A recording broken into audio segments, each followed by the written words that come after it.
তুমি কি কামিজ, কুর্তি অথবা ফ্রকে চেন লাগাতে জানো না? কতটা চেনের জন্য নিতে হয় কাপড় এবং কতটাই পর্যন্ত চেন লাগাতে হয় সেটা তুমি যদি না জেনে থাকো তাহলে আজকের ভিডিওটা পুরোটা দেখতে থাকো। আজকে আমি তোমাদেরকে খুবই সহজে একদম চেনের A to Z দেখিয়ে দেবো কিভাবে তোমরা সঠিকভাবে যেকোনো জামাতে চেন লাগাতে পারবে। তো চলো আজকের ভিডিওটা শুরু করা যাক। এখনো যদি আমার চ্যানেলটি তুমি সাবস্ক্রাইব না করে থাকো তাড়াতাড়ি করে সাবস্ক্রাইব করে নাও এবং যারা ফেসবুক থেকে দেখছো অবশ্যই কিন্তু ফলো করে পাশে থেকো। তো দেখো, যাতে আমরা চেন বসাবো সেটা কামিজ হোক কি কোনো ফ্রক হোক, তার কিন্তু প্রথমে গলাটা আমাদেরকে কাটিং করে নিতে হবে। সেটা বোট নেক হোক কি ডিপ নেক হোক, যাই নেক হোক না কেন, প্রথমে কিন্তু তোমরা আগে গলাটা কাটিং করে নেবে, তারপরে কিন্তু চেনটা বসাবে। এবার এখানে দেখে নাও, আমার যেহেতু লাইলিং দিয়ে হবে তার জন্য আমি কিন্তু লাইলিংটা জয়েন করে নিয়েছি। গলাটা রেডি করার আগেই জাস্ট এমনি নিচে রেখে কিন্তু লাইলিং দিয়ে পুরো জয়েন করে গলাটা কাটিং করে নিয়েছি। তোমাদের যদি লাইলিং থাকে তাহলে লাইলিংটা প্রথমে জয়েন করে নেবে, তারপরে কিন্তু চেনটা বসাবে। আর তোমাদের যদি লাইলিং না হয় তাহলে লাইলিং দেওয়ার দরকার নেই। এবার দেখে নাও, প্রথমে আমাদেরকে কি করতে হবে, চেনের মাপটা নিতে হবে। তো এখানে আমি তোমাদেরকে স্ট্যান্ডার্ড সাইজ বলে দিচ্ছি যে কতটা পর্যন্ত তোমরা চেন লাগাবে। তোমরা মিনিমাম 18-19 ইঞ্চি পর্যন্ত কিন্তু ওপর থেকে নিচ বরাবর চেনের মাপটা কিন্তু রাখতে পারো। এর থেকে কিন্তু বেশি রাখবে না, দেখতে ভালো লাগে না, এটা একটা স্ট্যান্ডার্ড সাইজ। তারপর তোমরা কিন্তু কাস্টমারের কাছে অবশ্যই জিজ্ঞাসা করে নেবে সে কতটা চেন রাখতে চাইছে। তো এখানে দেখে নাও, গলাটা কাটিং করে নেবার পর আমি কিন্তু চেনটা বসিয়ে দেখে নিচ্ছি আমি কতটা রাখবো। তো এখান থেকে আমি কিন্তু প্রায় 19 ইঞ্চির মতো রেখেছিলাম একদম ওপর থেকে নিচ বরাবর। আর এই যে গলাটা কাটিং করে রেখেছিলাম সেখান থেকে কিন্তু প্রায় আমি 12 ইঞ্চির মতো তো রেখেছি লম্বাটা চেনে। যতটা আমি এখানে দাগ দিয়েছি ততটা পর্যন্ত কিন্তু পুরো মিডিল পোর্শন করে পুরোটা কাটিং করে নিয়েছি। দেখতে পাচ্ছ, ঠিক যতটা দাগ দেবো ততটাই কিন্তু কাটিংটা করে নিতে হবে। আর লাইনিংটাও কিন্তু মিডিল থেকে জয়েন করে নিয়েছি একটা সেলাই করে। এরপর এখানে আমাদের একটা পট্টি বসাতে হবে, নাহলে কি হয়, সুতোগুলো কিন্তু আমাদের উঠবে। তো এখানে একটা আমি স্ট্রেট পট্টি নিয়েছি। এই যে পট্টিটা নিয়েছি, যতটা আমরা কাটিং করেছি পিঠের লম্বাটা তার থেকে কিন্তু লম্বাটা বেশি নিতে হবে এই পট্টির।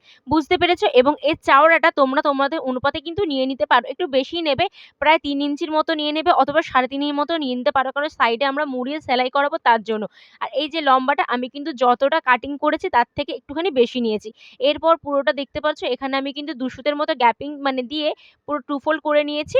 নেবার পর সাইড থেকে কিন্তু মুড়িয়ে প্রথমে সেলাইটা করে নিতে হবে। তো 2 সাইডে সেম ভাবে কিন্তু এখানে সেলাইটা করে নেব। আর যারা এখনো আমার চ্যানেলটি সাবস্ক্রাইব করোনি তাড়াতাড়ি সাবস্ক্রাইব করে নিও এবং যারা ফেসবুক থেকে দেখছো অবশ্যই ফলো করে পাশে থেকো। তো দেখো, এখানে কিন্তু পুরোটা আমি সেলাই করে নিয়েছি। এরপর কি করব, যেটা আমি লাইনিং এর পার্টটা ছিল মেইন কাপড়ের সঙ্গে জয়েন করার পর এইরকম ভাবে ঠিক কোণ করে 2 সুতের মতো গ্যাপিং দিয়ে এখানে কিন্তু সেলাইটা করব। আর যখন নিচের দিকে আসবো তখন কিন্তু হালকা করে কোণ করে নামিয়ে আমাদেরকে সেলাইটা করতে হবে। ওপরের দিকে 2 সুতের মতো গ্যাপিং দিয়ে এসলাম, এখানে নিচের দিকে যখন কোণ করে আসবো তখন কিন্তু একদম সরু করে আমাদেরকে তুলে দিতে হবে। আর এই যে মিডিলটা দেখতে পাচ্ছ, যেই কোণটা সেখানটা কিন্তু হালকা করে একটু কাটিং করে নেবে যাতে কাপড়টা উল্টাতে আমাদের সুবিধা হয়। তো পুরোটা এইভাবে কিন্তু সেলাইটা করে নিয়েছি। আর এই সেলাইটা কিন্তু আমি সোজার সঙ্গে সোজা রেখে কিন্তু সেলাইটা করেছিলাম, অর্থাৎ মেন কাপড় এবং পট্টির কাপড়টা সোজার সঙ্গে সোজা ছিল। তারপর উল্টে নিয়ে এর উপরে একটা চাপ সেলাই আমি কিন্তু দিয়ে দিয়েছি। আর এই চাপ সেলাইটা দিয়েছি কিন্তু কাপড়ের ওপরে না, এটা দিয়েছি যেই পট্টিটা আমরা জয়েন করেছি তার উপরে। আর এখানে যে সুতোটা ছিল সেখানটা হালকা করে কাটিং করে নিয়েছি। আর একদম যে নিচের দিকে কোণ করে এখানে আমি 1 ইঞ্চি অথবা 1.5 ইঞ্চির মতো তোমরা কিন্তু চাপ সেলাই দেবে না। বুঝতে পেরেছো? একদম যদি নিচের দিকে কোণে করে চাপ সেলাই দাও, যখন তোমরা কাপড়টা ঘোরাবে তখন কিন্তু ভালো ফিনিশিং আসবে না। এরপর এই যে পট্টির কাপড়টা উল্টে নেব, উল্টে নেবার পর এর উপর দিয়ে একটা চাপ সেলাই কিন্তু করে নিতে হবে। দেখো, এখানে কিন্তু পুরো পার্টটা আমার রেডি হয়ে গেছে। এবার এখানে আমি তোমাদেরকে চেনটা বসিয়ে দেখিয়ে দিচ্ছি।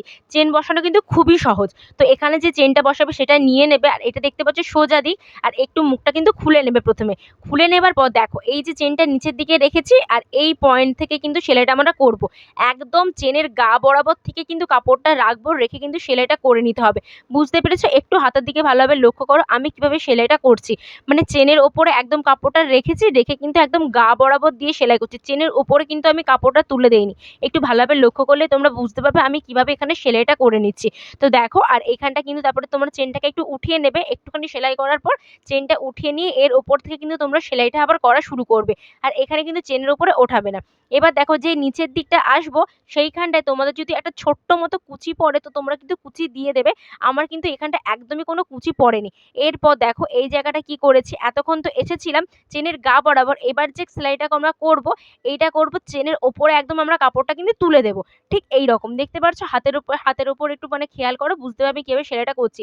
এই দেখো এতক্ষণ আমরা করেছিলাম চেনের গা দিয়ে, এবং এই যে সেলাইটা করব একদম চেনের উপরে কিন্তু কাপড়টা তুলিয়ে দেব। তুলিয়ে দেওয়ার পর থেকে আরো 1/2 ইঞ্চির দূরত্ব থেকে কিন্তু সেলাইটা করে নিয়েছি। ১ম যে সেলাইটা করেছিলাম সেটা একদম গা থেকে করেছিলাম, আর এটা কিন্তু একটু সরিয়ে আমি সেলাইটা করে নিচ্ছি। তোমরা যদি কোনো ব্যাপারে কিছু বুঝতে না পারো আমাকে অবশ্যই কমেন্ট করবে, আমি কিন্তু রিপ্লাই দিয়ে দেব। এইভাবে তোমরা যদি চেইনটা লাগাও দেখবে তোমাদের ফিনিশিংটা কিন্তু খুবই সুন্দর আসবে। আর এই যে পেছন পার্টটায় কিন্তু যে এক্সট্রা কাপড় মানে চেইনটা থাকবে সেটা কিন্তু কাটিং করে নেবে। আর এই যে পটিটা তোমাদেরকে এই কারণে একটু বড় নিতে বলেছিলাম, না হলে কি বলো তো এই চেনের যে অংশটা সেটা কিন্তু খোঁচা লাগবে। তার জন্য এভাবে কিন্তু মুড়িয়ে তোমরা সেলাইটা করে নেবে। তাহলেই দেখবে চেন তোমাদের লেগে গেল, আর উপরে পট্টি বসিয়ে নেবে। খুব সহজেই তোমাদের কিন্তু চেন বসানো দেখিয়ে দিলাম। ভিডিওটি ভালো লাগলে লাইক, কমেন্ট, শেয়ার করবে। নতুন হলে অবশ্যই কিন্তু ফলো করে এবং সাবস্ক্রাইব করে পাশে